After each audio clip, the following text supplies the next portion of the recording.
시청자 여러분 안녕하십니까? 복지TV 뉴스입니다. 그동안 장애인 콜택시를 이용하는 데에는 긴 대기 시간과 적은 차량 대수 등 불편함이 많았는데요. 앞으로는 장애인 콜택시가 1,400여 대 추가되고 대상도 확대될 전망입니다. 국토교통부는 오는 7월 장애등급제 개편과 특별교통수단 이용 대기시간 증가에 따른 불편을 해소하기 위해 교통약자의 이동편의 증진법 시행규칙 개정을 마련하고 7일부터 40일간 입법 예고한다고 밝혔습니다. 먼저 특별교통수단인 장애인 콜택시의 이용 대상이 확대됩니다. 장애등급제 개편에 따라 특별교통수단 이용 대상자를 1급 또는 2급 장애인에서 장애의 정도가 심한 장애인 중 보행상 장애가 있는 경우로 정합니다. 보행상 장애 여부의 판단은 보건복지부에서 운용하는 장애 정도 판정 기준에 따르도록 하고 기존 이용 대상자는 종전대로 이용 대상자에 포함할 예정입니다. 이번 시행규칙 개정에 따라 휠체어 탑승 설비를 갖춘 특별 교통수단 이용 대상자는 기존보다 약 1.3배 늘어날 전망입니다. 특히 법정 운행 대수도 상향됩니다. 법정 운행 대수는 기존 1급 또는 2급 장애인 200명당 한 대에서 장애의 정도가 심한 장애인 150명당 한 대로 개정합니다. 개정대로 시행될 경우 전국의 법정 운행 대수는 현재보다 약 1,400여 대가 추가돼 총 4,600여 대로 증가하게 됩니다. 이번 개정안의 입법 예고 기간은 다음 달 16일까지로 전문은 국토교통부 누리집에서 확인할 수 있습니다. 다양한 복지 서비스가 있지만 일일이 다 알기는 어렵죠. 이에 보건복지부가 출생부터 노후까지 삶에 필요한 복지를 한 번에 알 수 있는 책을 발간했습니다. 보건복지부가 국민이 쉽게 이해할 수 있도록 여러 부처에 흩어져 있는 복지 서비스를 한 권에 담은 2019 나에게 힘이 되는 복지 서비스를 개정 발간했다고 밝혔습니다. 약 400여 개의 복지 사업을 기준으로 올해 변경되는 사항과 새롭게 도입되는 사업을 포함해 교육, 일자리, 생계와 돌봄 서비스를 이용할 수 있도록 안내합니다. 새롭게 도입하거나 확대하는 사업으로는 복권기금 꿈사다리 장학사업과 청년 구직활동 지원금 등 교육과 고용사업과 성인 발달장애인 주간활동 서비스 등 돌봄 사업이 있습니다. 기존 사업에서 변경된 내용으로 소득과 관계없이 6세 미만 모든 아동에게 아동수당 10만 원을 지급하고 소득 하위 20% 노인 기초연금 30만 원 인상 등이 담겼습니다. 형태로는 휴대하기 편한 소책자와 노령층을 위해 큰 글자로 인쇄된 안내책자 등 다양한 형태로 안내 자료를 제공합니다. 자료는 보건복지부와 복지로, 사회보장정보원 등 공공기관 누리집 등에서도 안내책자와 자료를 내려받아 볼 수 있습니다. 한국뇌성마비복지회 회장 이취임식이 열렸습니다. 한국뇌성마비복지회가 지난 8일 뇌성마비복지회관에서 회장 이취임식을 개최했습니다. 행사는 최경자 회장의 이임식에 이어 김태섭 신임 회장의 취임식 순으로 구성됐고 기념 촬영 이후 대화를 나누는 시간을 가졌습니다. 김태섭 회장은 취임사를 통해 복지회의 안정적인 운영과 뇌성마비 장애인에 대한 사회의 인식을 새롭게 하는 역할에 혼신의 노력을 다하겠다고 포부를 밝혔습니다. 한편 김태섭 회장은 1977년부터 28년 동안 보건복지부에서 몸담았으며 국민건강보험공단 총무 상임이사와 을지병원 행정원장, 일현 후원회장을 맡은 바 있습니다. 최근 아파트 경비원 폭행 사건과 더불어 이들의 열악한 근무 환경이 심각한 사회 문제로 대두된 바 있죠. 이에 따라 정부가 경비원과 청소원 휴게시설 설치를 의무화했습니다. 노동자의 근무 환경 개선에 앞장서는 경기도가 환영의 뜻을 밝혔습니다. 백미란 기자입니다. 60이 넘는 나이에 아파트 청소원으로 일하는 안재순 씨. 200세대 규모 건물을 도맡아 하고 있습니다. 하루 8시간씩 일하는데 쉴 때라고는 지하 창고가 전부입니다. 춥고 여름엔 덥고 그게 좀 불편했어요. 아무것도 없어가지고 선풍기하고 그런 온풍기 같은 것도 좀 해줬으면 좋겠어요. 경기도는 고된 노동을 하는 아파트 청소원과 경비원들을 위한 처우 개선을 추진하고 있습니다. 지난해 경기도청과 도산하 공공기관에서 시작해 경기도 시공사에서 시행하거나 계획 중인 아파트에도 휴식 공간을 설치합니다. 도내 33개 단지 대상인데 휴식 공간이 없는 곳은 설계를 바꿔 공사를 진행합니다. 기존 휴게 공간이 지하에 있는 곳은 지상으로 옮기고 앞으로는 설계 시부터 지상에 배치할 계획. 냉난방 시설과 냉장고, TV 등의 편의 시설은 물론 공간만 되면 샤워 시설도 갖추도록 했습니다. 임대주택의 근로자의 복지 차원에서 그렇고요. 저희 공공기관으로서 사회적 배려라고 생각합니다. 민선 7기, 경기도의 현장 노동자 근무 환경 개선 정책을 정부 정책으로 결실을 맺었습니다.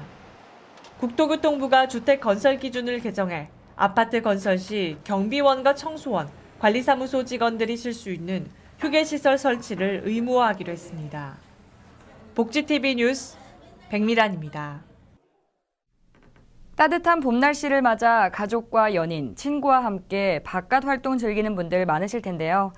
특히 잔디밭에서 나들이 즐길 때는 야생 진드기 등 매개 전염병에 대한 주의가 각별히 필요해 보입니다.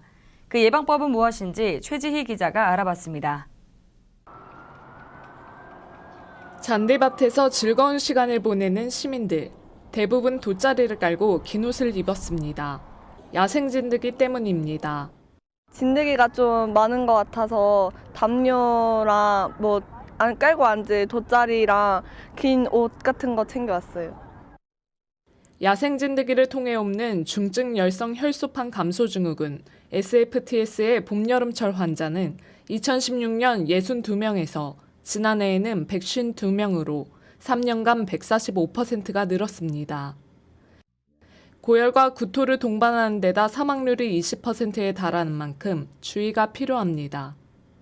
역시 진드기가 옮기는 스스 가무시병은 가을철 전염병이지만 봄, 여름 감염자도 점점 늘고 있습니다. 2016년 3월에서 8월 감염자 수는 700여 명에 그쳤지만 지난해에는 1139명으로 3년 새 52%가 늘었습니다. 들쥐가 옮기며 발열과 두통을 동반하는 렙토스피라병은 최근 3년 사이 봄, 여름철에만 전체 환자의 30%가 발생했습니다. SFTS나 스스 가무시병은 백신도 없습니다. 예방이 최선의 방책입니다. 첫 번째로는 진드기에 물리지 않도록 이제 야외 활동할 때 피부 노출을 최대한 줄이시는 게 좋고, 특히 야외 활동할 때 그 피부 노출 부위에는 곤충 기피제들을 뿌리면은 좀 물 덜 물릴 수 있거든요. 또 나들이 갈 때 돗자리를 반드시 챙기고 귀가 뒤 옷을 잘 털고 씻는 것이 좋습니다. 복지TV 뉴스 최지입니다. 대전시가 장애인의 일자리 확대를 위한 채용 박람회를 개최했습니다. 보도에 윤성은 기자입니다. 지난 9일 대전시 대덕구청 청렴관에서는 장애인 채용 박람회를 개최했습니다. 대덕구가 주최하고 대덕구 장애인 종합복지관에서 주관한 박람회는 구인업체 성경식품을 비롯해 기업체 17여 곳이 참여해 사무원, 제조원 등 취업을 희망하는 장애인 400여 명이 현장 면접을 받습니다. 면접 볼 때는 떨리고 했는데 보고 나니까 기분이 좋았어요. 이력서를 들고 구인업체 부스를 찾는 이들의 얼굴에는 취업에 대한 열기가 고스란히 느껴졌습니다. 업무 자체는 미숙하더라도 긍정적인 사고방식과 또 표정 같은 게 밝으신 분이 있으면 뽑을 의향이 많기 때문에 우선 2-3명 정도는 괜찮다고 지금 판단되고 있습니다. 현장 면접 외에도 장애인 고용공단과 일자리 지원센터 등이 참여해 직업 및 교육 상담과 다양한 직업체험 부스도 함께 이루어졌습니다. 예산 대비 저희들도 생각한 것보다 채용이 많아서 올해는 예산도 거의 70-80% 증액을 해서 800만 원으로 예산을 확보했고요. 올해로 11회를 맞이하는 장애인 채용 박람회는 해가 갈수록 기업들의 참여와 취업에 대한 열기가 더해져 지자체도 개최 규모를 늘리고 예산 증원에도 노력하고 있습니다. 복지TV 뉴스 윤성은입니다. 미세먼지 해결을 위해 포항산업과학연구원이 미세먼지 연구센터를 설립했습니다. 포항산업과학연구원은 미세먼지 연구센터를 설립해 지난 9일 광양분원에서 현판 제막식을 가졌습니다. 미세먼지 연구센터는 산업 전반에 적용할 수 있는 미세먼지 저감 기술을 개발하기 위해 신설됐으며 낮은 비용으로 미세먼지를 저감할 수 있는 기술 등을 개발한 후 국내외 산업 현장에 보급할 예정입니다. 전남 순천에서 과거를 통해 깨달은 삶의 진리를 표현한 전시회가 열렸습니다. 권혜영 기자가 소식 전합니다. 순천시 4월의 미 7월의 소유 갤러리에서 이적교 정몽문 작가의 전시전이 열리고 있습니다. 거창한 이념과 철학을 내세우기보다는 삶 속에서 예술을 구현해내는 이적교 서양 화가는 다양한 작품 활동을 펼쳐오고 있습니다. 정몽문 시인의 글도 아포리즘 형식으로 만나볼 수 있습니다. 아포리즘은 인생의 깊은 체험과 깨달음을 통해 얻은 진리를 간결하고 짧게 압축한 말입니다. 우리가 그 현재와 미래와 또 과거를 놓고 봤을 때 과거 없이는 단단한 현대를 호흡하기가 힘들고요. 또 우리가 갈망하는 미래를 열어가기도 상당히 힘들 것 같은 그런 생각이 듭니다. 뭐 과거에 집착을 하는 것이 아니고 우리 선조들이 살았던 시절에 사용했던 그런 사물들에 관한 그런 몽상을 하다 보면 현재를 어떻게 살아야 되고 또 앞으로 불확실하지만은 이 미래가 어떻게 열릴 것인가 대충 그 예감이 됩니다. 이번 전시회는 4월의 미 7월의 소유 갤러리에서 몽상가의 사물들의 주제로 기획됐으며 이적교 정몽문 작가가 꼽은 그들의 대표작들이 전시됩니다. 오는 5월 31일까지 순천시 4월의 미 7월의 소유 갤러리에서 진행되는 이적교 정몽문 작가의 전시전은 사람들의 발길을 끌고 있습니다. 복지TV 뉴스 권혜영입니다. 전남 여수시에서는 요즘 친환경 모내기 작업이 한창입니다. 올해 첫 모내기를 진행했다고 하는데요. 보도에 권혜영 기자입니다. 유기농 쌀이 인기를 끌면서 친환경 모내기가 확대되고 있습니다. 여수 지역도 요즘 친환경 모내기 작업이 한창입니다. 지난 9일 여수시 친환경 농업단지에서는 논의 우렁이 살포와 함께 올 첫 모내기가 실시됐습니다. 이날 모내기에는 2019년 공공 비축 미국 수매 품종인 신동진 벼가 사용됐습니다. 오늘 첫 모내기, 친환경 단지에 첫 모내기를 했습니다. 오늘 첫 모내기는 유기농 쌀을 재배하는 모를 심는 건데 저희 여수시 관내 306개 학교 4만 3천여 명의 초중고 학생들한테 이 유기농 쌀을 공급할 예정입니다. 예년에 비해서 날씨도 좋고 모가 튼튼하게 잘 자라서 금년에 풍년 농사가 기대됩니다. 여수 지역 첫 친환경 모내기 작업 현장에 여수시 관계자들이 나와 농업인들의 고충을 듣고 격려했습니다. 여수시는 농민 복지를 위해 모내기철을 맞아 농기계 임대 사업도 실시하고 있습니다. 농기계 임대 사업을 통해 농가의 농기계 구입 부담을 줄이고 농업 기계화율을 높일 전망입니다. 올해 첫 유기농 벼 모내기를 통해 농민들의 소득이 향상되고 더욱더 품질 좋은 쌀을 공급하는 여수시가 되길 기대합니다. 복지TV 뉴스 권혜영입니다. 여수소방서가 전통시장 전문 의용소방대 발대식을 가졌습니다. 여수소방서가 지난 7일 서시장에서 안전복지를 위한 전통시장 전문 의용소방대 발대식을 가졌습니다. 전통시장 전문 의용소방대는 상인 20여 명으로 구성돼 화재 발생 시 인명대피와 골든타임 확보를 통해 시민의 소중한 생명과 재산 보호를 위해 노력하게 됩니다. 여수시는 이번 의용소방대 발대를 통해 화재 예방과 신속한 초기 대응이 이뤄져 자율 예방안전관리 시스템이 구축되도록 최선을 다할 것이라고 밝혔습니다. 예술의 섬 여수에 장도 근린공원이 개방됐습니다. 여수의 문화복지 향상에 기여할 것으로 기대됩니다. 유채린 기자입니다. 장도 근린공원이 지난 10일 오후 3시부터 외부에 개방됐습니다. 개방 시간은 새벽 6시부터 밤 9시까지며 만조 때는 공원 진출입이 제한됩니다. 장도 근린공원 조성 사업은 GS 칼텍스의 지역사회 공원 사업으로 지난 2017년 10월에 착공됐습니다. 이번 사업으로 창작 스튜디오, 장도 도서관 등 문화예술 공간이 새롭게 들어서 여수의 문화복지 향상에 기여하게 됐습니다. 오늘 준공된 근린공원 조성 사업은 GS 칼텍스의 지역사회 공원 사업으로 애울마루 공연장 이어 2차로 착공하여 오늘 시민들에게 개방하게 됐습니다. 오늘 조성된 예술의 섬 장도는 전국의 작가들이 창작에 몰두할 수 있는 제반 여건과 분위기를 조성하여 지역민과 예술인들 간의 다양한 교류로 예향과 관광의 여수 브랜드를 높이고 지역민의 문화 수준도 한 단계 끌어올릴 것으로 기대합니다. 또한 지역민들에게는 남해안의 아름다운 자연경관을 배경으로 산책과 힐링의 장소로 문화예술 공간으로 거듭날 것으로 기대하고 있습니다. 또 장도와 웅천 친수공원을 잇는 보행 석축교량은 물때에 따라 다리가 드러나게 돼 근린공원의 또 다른 볼거리로 떠오르게 됐습니다. 다만 안전성과 접근성을 생각해 석축교의 높이와 폭을 확대하고 보강했습니다. 장도 근린공원이 예울마루와 함께 호남권 문화예술의 랜드마크로 여수의 브랜드를 높이고 지역민의 문화 수준도 한 단계 더 끌어올릴 수 있을 것으로 기대됩니다. 복지TV 뉴스 유채린입니다. 계속해서 간추린 뉴스 전해드립니다. 지난 7일 국토교통부는 보건복지부와 국가보훈처, 한국도로공사와 18개 민자고속도로 운영사와 함께 장애인과 국가유공 상의자의 고속도로 통행료 감면을 위해 임시감면증을 도입한다고 밝혔습니다.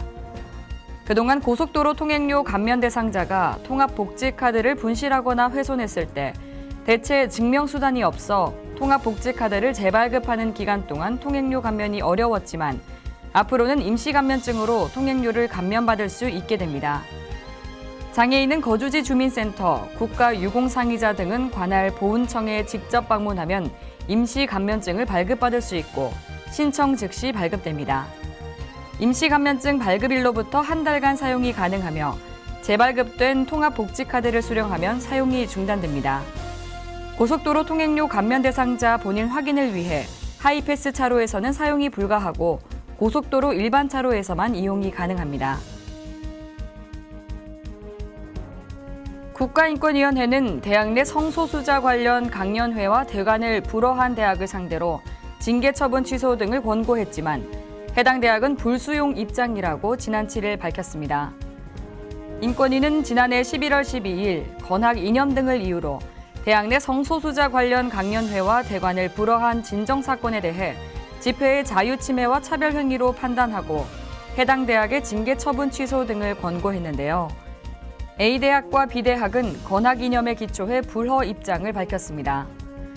이에 인권위는 성소수자 관련 행사에 해당 대학의 장소를 제공하는 것이 곧 종립대학이 성소수자를 옹호하는 것은 아니다라고 봤습니다. 이어 건학 이념 등을 이유로 강연의 내용과 강사의 성향 등을 문제 삼아 대화와 토론, 이해와 설득 없이 불허와 징계만으로 대응하는 것은 성소수자에 대한 인권 침해이자 차별임을 강조하고자 인권위법 제25조 제5항에 따라 관련 내용을 공표하기로 했다고 덧붙였습니다. 지난 7일 제50회 무한 군민의 날이 국민들의 열띤 참여 속에 개최됐습니다. 이번 군민의 날은 풍물 길놀이를 시작으로 읍면대항 체육 경기로 진행됐습니다. 오랜만에 국민들이 화합하는 뜻깊은 자리가 됐습니다. 이 밖에 자세한 소식은 웰페어 뉴스 홈페이지와 장애인 신문에서 확인하실 수 있습니다. 장애인 콜택시 확대와 경비원과 청소원의 휴게시설 의무화 등 따스한 봄 기온과 같은 소식 전해드렸습니다. 사회 취약계층에 대한 복지가 봄 한철에만 끝나지 않고 계속 이어지기 위해서는 우리 모두의 지속적인 관심이 필요합니다. 이상 복지TV 뉴스를 마칩니다. 시청해주신 여러분 고맙습니다. 우리 주변에서 일어나는 불공정한 사례부터 억울한 사연, 따뜻한 미담까지 장애인 신문과 웰페어 뉴스 홈페이지를 통해 보다 다양한 소식을 접할 수 있습니다. 시청자 여러분의 제보를 기다립니다. 웰페어 뉴스 홈페이지 또는 전자우편, 전화번호 02-2655-9519로 많은 제보 바랍니다.